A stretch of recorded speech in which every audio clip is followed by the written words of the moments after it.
Assalamualaikum warahmatullahi wabarakatuh. Baiklah, kita akan melanjutkan pembelajaran tentang kebijakan moneter. Pada minggu kemarin, kita telah belajar kebijakan moneter part 1, di mana kebijakan moneter part 1 ini membahas tentang definisi kebijakan moneter, tujuan kebijakan moneter, dan fungsi kebijakan moneter. Kita akan melanjutkan pembahasan kebijakan moneter ini pada part 2.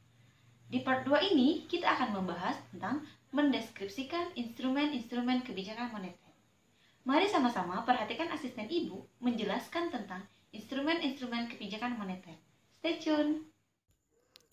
Ada dua jenis kebijakan moneter. Yang pertama, tight money policy atau kebijakan uang ketat.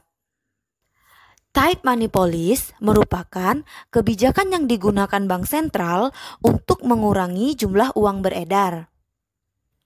Kebijakan ini dilakukan dengan menaikkan suku bunga, menjual sertifikat Bank Indonesia, menaikkan cadangan kas, dan membatasi pemberian kredit. Yang kedua, easy money policy atau kebijakan uang longgar. Merupakan kebijakan yang diambil bank sentral untuk menambah jumlah uang yang beredar.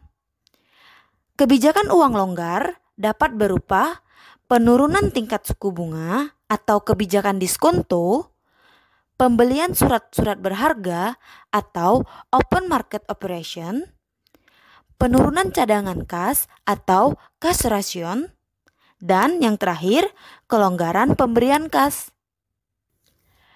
Kebijakan moneter ada yang bersifat kontraktif, ada juga yang bersifat ekspansif. Kontraktif diberlakukan saat kondisi inflasi atau jumlah uang yang beredar banyak.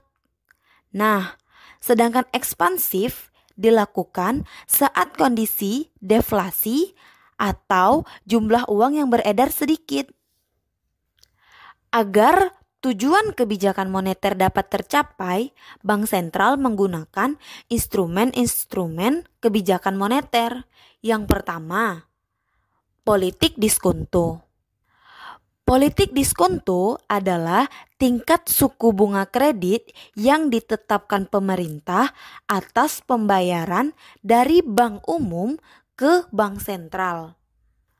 Untuk mengurangi jumlah uang beredar atau mengatasi inflasi, bank sentral menaikkan tingkat suku bunga. Untuk menambah jumlah uang yang beredar atau mengatasi deflasi, bank sentral menurunkan tingkat suku bunga. Nah, yang kedua, open market operation atau kebijakan operasi pasar terbuka. Kebijakan ini diambil bank sentral untuk mengurangi atau menambah jumlah uang yang beredar. Kebijakan ini dilakukan dengan cara menjual sertifikat Bank Indonesia atau SBI dan bisa juga membeli surat berharga di pasar modal. Dalam kondisi inflasi, jumlah uang yang beredar di masyarakat harus dikurangi sehingga bank sentral menjual surat-surat berharga. Apabila dalam kondisi deflasi, jumlah uang yang beredar di masyarakat harus ditambah sehingga bank sentral membeli surat-surat berharga yang ada di pasar modal. Yang ketiga adalah cash ratio atau kebijakan cadangan kas. Bank sentral dapat membuat peraturan untuk menaikkan atau menurunkan cadangan kas. Bank umum menerima uang dari nasabah dalam bentuk apapun itu yang disetor nasabah yang tidak boleh dipinjamkan. Nah, jumlah uang yang tidak boleh dipinjamkan tadi itu disebut dengan cadangan wajib. Untuk mengurangi jumlah uang beredar atau mengatasi inflasi, bank sentral menaikkan cadangan kas. Misalnya, pada awalnya, cadangan wajib bank adalah 25%. Pada saat inflasi, Bank sentral menaikkan cadangan wajib dari 25% menjadi 30%. Untuk menambah jumlah uang beredar atau mengatasi deflasi, bank sentral menurunkan cadangan kas. Nah, yang pada awalnya cadangan kasnya adalah 25%, karena terjadi deflasi, maka 25% tadi diturunkan menjadi 20% oleh bank sentral. Contohnya, Bapak Reza menabung uang di bank dengan jumlah 6 juta. Jika bank sentral mematok cadangan wajib 20%, jumlah uang yang tidak boleh dipinjamkan adalah sebesar 20% dikali dengan 6 juta sama dengan 1.200.000. Contoh yang Ibu berikan adalah perhitungan satu nasabah. Nah, kalian akumulasikan 1.000 atau 2.000 nasabah dalam satu bank.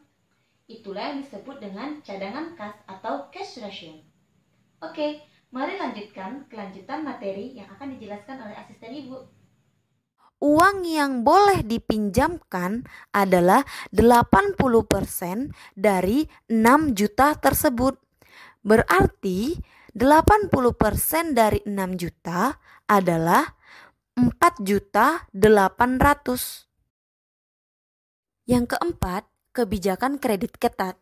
Kebijakan kredit ketat diberikan bank umum, tetapi pemberiannya harus benar-benar didasarkan pada syarat 5C.